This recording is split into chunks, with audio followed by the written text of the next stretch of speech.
राज्य थिबा SHG group बा स्वयं सहायक गोष्ठी मानक पई राज्य सरकार तरफरु जारी हेला एक बड़ घोषणा। देखंतु 3 लाख रु अधिक स्वयं सहायक गोष्ठी को फेरस्त हेबो सुध। कोन रहिचो अपडेट केउ मानको मिलिबो जहा में वीडियो रे जानिबा शेष पर्यंत देखंतु। जदि आपण भी एसएचजी ग्रुप एमिति की स्वयं सहायक गोष्ठी रे मध्य शामिल होइछंती जानिबा पूर्व वीडियो को लाइक करंतु, सब्सक्राइब करना थिले एबे सब्सक्राइब करी पाखर थिबा घंटी चिन्ह को दबाइ दियंतु। देखंतु स्वयं सहायक गोष्ठी राज्य सरकार पक्षर बड़ घोषणा।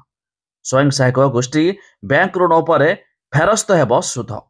तेज 2024-25 आर्थिक वर्ष में 3 लाख रु अधिक स्वयं सहायक गोष्ठी 3 कोटी सुध फेरस्त कर 10 लाख टंका पर्यंत बैंक ऋण पर फेरस्त हेब सुध।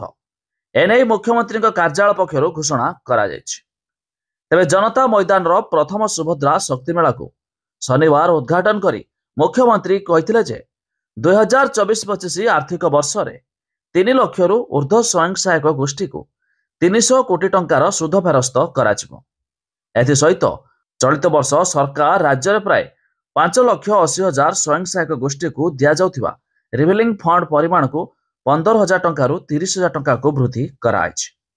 तेबे ग्राम पंचायत स्तरीय फेडरेशन बा जीपीएलएफ को प्रदान करा जाउथिबा कम्युनिटी इन्वेस्टमेंट फंड को 35 लाख रु 60 लाख टंका को वृद्धि कराजिछि।